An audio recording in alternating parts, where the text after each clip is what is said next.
Good evening, and welcome once again to the Shadow Gallery. I'll be your host, James Donnelly.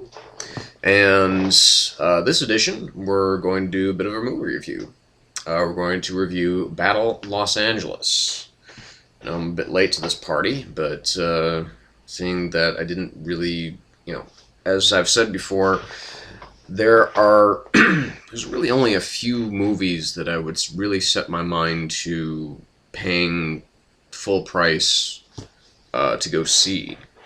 This was not one of them that I would have paid full price to go see. But the powers that be in the world saw it fit to release it in a second run theater, so I decided, what the hell, why not go? Now, this got pretty panned when it came out, and I'll talk about why I think that is. Now, when we were first hit with the trailers, the commercials, everything like that, and a lot of the hype, because people in Hollywood definitely like to hyphenate things. They like to say, well, this movie is, it's like this movie plus this movie.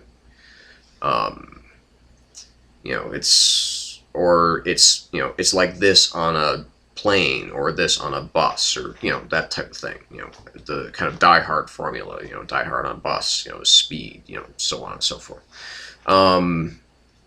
And so Battle Los Angeles really got labeled as kind of a mashup of Independence Day and Black Hawk Down. Now, this film will not receive the kind of obviously has not received the kind of acclaim or recognition that either of those films did, either critically or at the box office.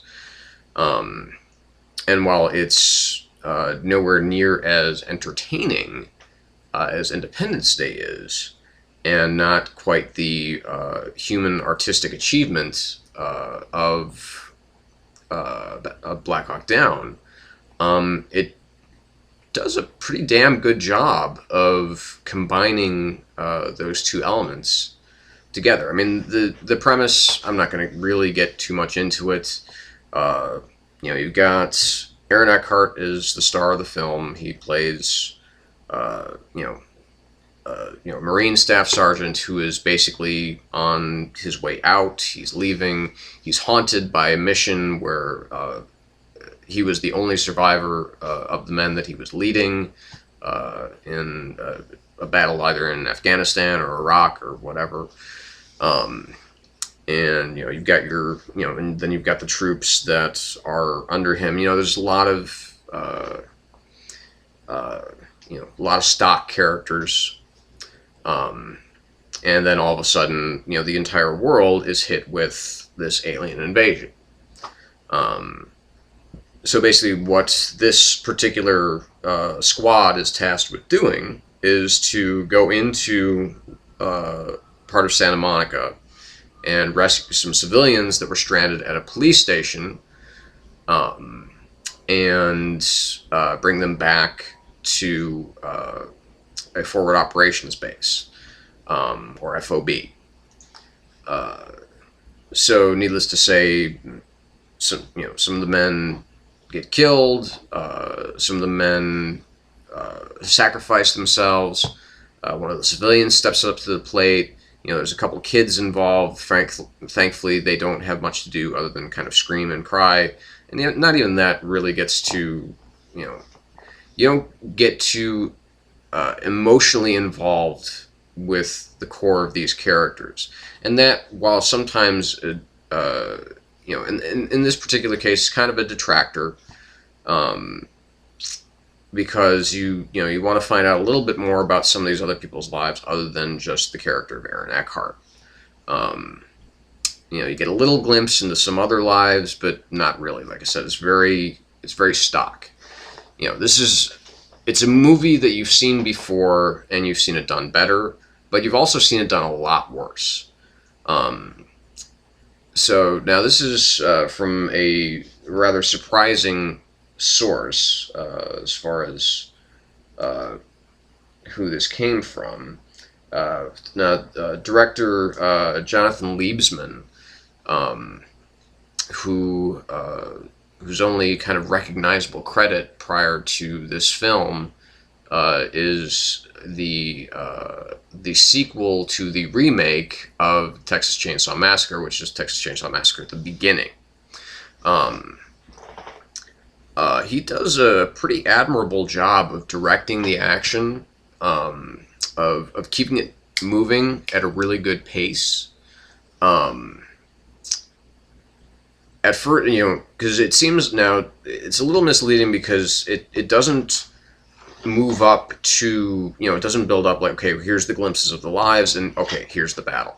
It starts off with, okay, we're going into battle, and then cut to 24 hours prior to the invasion.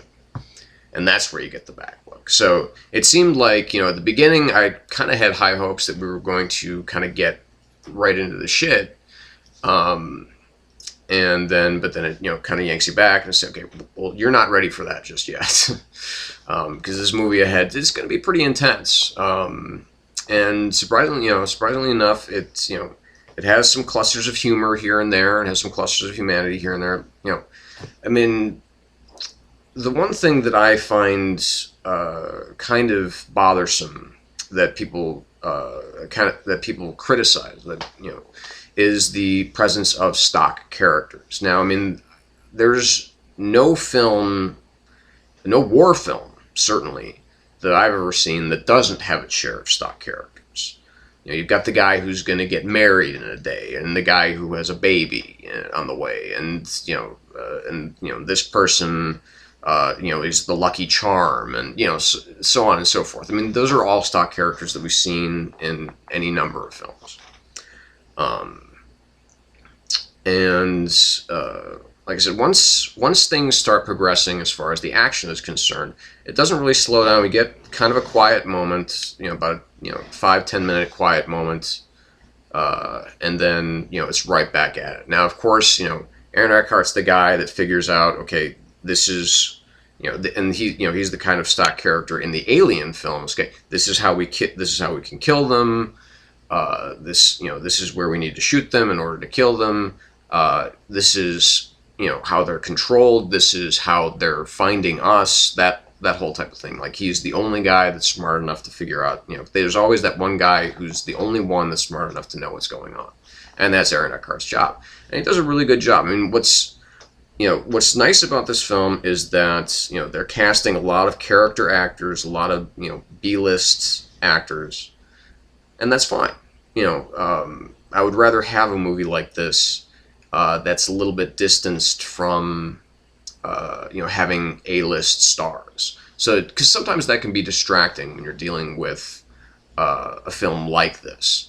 Because Black Hawk Down, there's you